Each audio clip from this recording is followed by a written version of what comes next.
Welcome back to Narrator's Cut. This movie is called Countdown, where a nurse installs an app that indicates the forecast when somebody will be dead, and the software informs her that she only has 3 days left to live. With the clock running and a person stalking her, she must find a method to save her life before the clock runs out on her. Spoilers ahead, a group of young individuals sat at a table talking. The ladies speak calorie tracking, and one of them shows off an app on her phone that does so. The second person tries to download it but discovers Countdown. Everyone wants to know more about it, so she reads the description. They all want to make it a drinking game, where the one with the least time to live drinks everything. Courtney grudgingly agrees. Everyone gains between 60 and 30 years. She tells them she has 3 hours left to live. When her boyfriend Evan drinks in her place, the gang teases her and tells her to follow the rules and drink like them.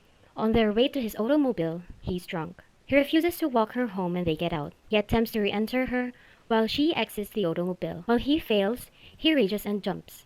The app informs Courtney that she has violated the two. Someone appears to be following her. Her phone's alarm continues to blare, telling her she has less than 2 minutes to live. She pauses. Courtney enters the bathroom nervously and inspects her shower curtain, but the draperies alter again. When she turns around, she is kidnapped from above and thrown into the shower. Her timer runs out. Evan had a vehicle accident, and Courtney's seat was destroyed. After exiting an elevator, Quinn is seen wheeling a nurse's trolley. When she enters a patient's room, she finds one of them hasn't eaten. She suspects he's on a hospital balcony. Evan. He shows her the Countdown app and on his phone, saying he has 19 hours till surgery. The app knows when his companion will die, he says. Evan believes the software anticipates his death. In his room, Quinn urges him not to worry about the app. Amy joins them and welcomes Quinn. To celebrate her success, she was given a cake. It turns out that others had heard about the app when Quinn mentioned it over dessert. Dr. Sullivan is hilarious when Scott is given almost 50 years to live.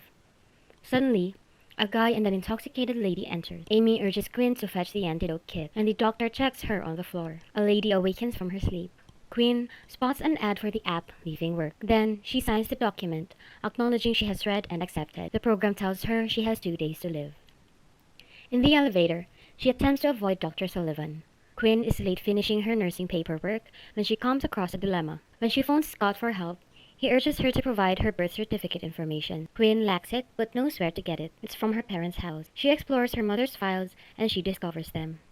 When she opens the closet, she sees Jordan and her boyfriend. Quinn chastises him for leaving.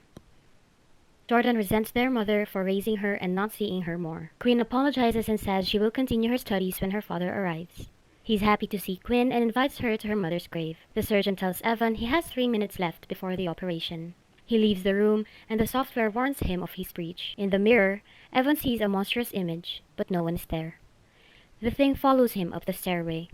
The app kept reminding him about the timer. En route to the top of the dark stairwell, Evan hears footsteps. He can't see anyone downstairs due to the dimming. He is chasing Courtney while noticing him.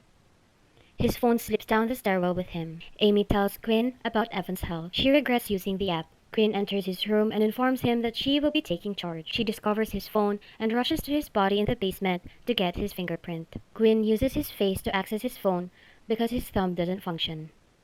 The clock has finally hit 0 as she opens her eyes and dials. She drops the phone as his hand brushes hers. Ahead of her, she takes up the object. She refreezes the body. At the same hour, Quinn will see her father and sister at her mother's burial. Quinn checks her phone. She cancels their plans with her father. If she enters a room with a figure in it without permission, the app informs her. But no one. He suddenly appears, terrifying her. He asks her to assist a patient, but a gadget hampers her. Not leaving makes him uncomfortable. The doctor tries again to seduce her, but she refuses. She tells Amy, the nurse, what occurred when she had smacked him. He apologizes. She runs. Amy can't call when the doctor calls. The app shows 1. Quinn can't deactivate the app that night, so she looks it up online. An app user claims to see spirits, including her departed family. The girl immediately yells and drops her phone. Quinn closes her laptop to see Evan dead. The countdown continues as she deletes another one. Quinn lives in her vehicle. Jordan wakes her awake. As they reach her house, her sister finds her damaged phone and reminds her she has 1 day left. In the app, she mocks her and then begs her to stay with her because their father had to go on business. Jordan flees Quinn's refusal. Again, she scrapes the damaged screen. She was buying a new phone that next day. Quinn opens the package first and looks for the app. Her new phone is now available on the old phone if she doesn't notice. He tries but fails to uninstall the app after she questions about it. Another consumer asks about the app as she leaves. In her rearview mirror, Queen sees a deathly figure. She reverses and flees. It's only there. So she crashes into another car and falls out of her own. Unhappy with the other drivers ranting at her, a business client departs the store. Afraid he'll be caught, he shows her he's possibly seen discussing it afterward in a tavern. She suggests they reread the app's terms and conditions, and Matt pushes the strange man in the bar to do so. On the webpage, Quinn begins repeating the terms and conditions to him. Accepting their fate, the text urges. The crazy person keeps following the rules, and the software predicts his 91st. Quinn and Matt meet the priest. They question him about demons, but he dismisses them. Amy asks Quinn to call her. Matt uses lav. Barefoot toddler blocks entry to his stall beneath the door. His exit is interrupted by two women weeping in the toilets and a barefooted boy strolling among them. Presumably ignorant of his presence, it stalls in the end. And when the lights go out, nothing is within, yet something behind him calls his name. Lights come back. After the attack, it is gone. Amy also accompanies Quinn to HR and Dr. Sullivan's meeting, but he says she pushed him, not the other way. When Quinn relates her side of the story, HR suspends her. Quinn runs from Amy. Matt is waiting for her, but he keeps quiet. Despite his efforts, he hears the creature's voice. They search a church for the priest's name. The cops locate him at work.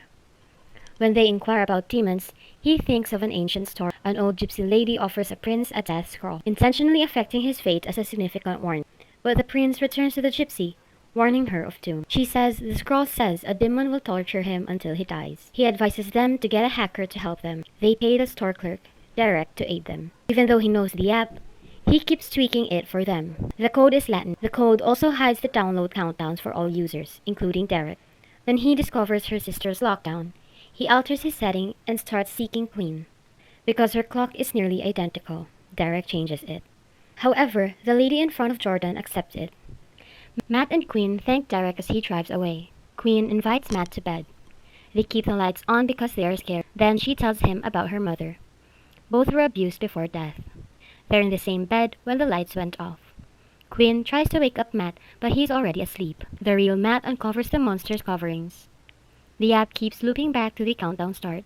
Quinn recalls her sister's wedding. Jordan gets to get the phone from the elderly lady's room. Her countdown is interrupted by a strange object. Then the lights went out. Her room door is still open when she returns. Her mother begs for her sister from beneath her bed, so she runs inside her chamber. Her dead mother emerges from her bed. Quinn and Matt welcome Jordan. They go back to the devil. They use Latin coding. It's a curse he can lift. Keeping one alive longer than the app predicts will lift the curse. One of them will survive long enough to break the curse. When the priest blesses the salt after Quinn prepares it with paint, it is blessed. Countdown timers will show them the circle on the floor. Quinn kisses Matt on the lips. At dusk, they rush to the circle's edge. The priest implores the devil for help. The devil appears in front of them, but cannot enter. The priest does his best to return the app to hell. Only Matt observes a toy robot join the circle. His brother enters and pulls him out. The beast encircles him. Quinn chases him, but he is hit by a car and dies. Quinn brought Jordan to the hospital. Someone tells a doctor caring for her sister what happened to Dr. Sullivan and offers to help her find him. Quinn overhears the doctor chatting to her sister and goes to find out. She praises him but has a surprise. Quinn refuses to believe that their mother's death was her fault. None of us did it. Jordan wishes they could at least share their last moments. Quinn thinks that they'll survive. She apologizes to Dr. Sullivan's office. He sees right through her and pleads for her back. She tells him she wants her to go back and invites him in. The doctor then searches the locked wing for her, discovering her garments on the ground. Quinn plays a game with him. A bit later, she's about to inject him with morphine, but Jordan stops her. The monster yanks the doctor. Quinn believes killing him before the countdown begins would break the curse. She seeks him out. Jordan searches for her since her app indicates she has 2 minutes left. Suddenly, the devil approaches. Quinn, meantime, watches for the doctor. She pursues him as he prepares to kill her. The devil pulls her away and he flees. Quinn has a plan B.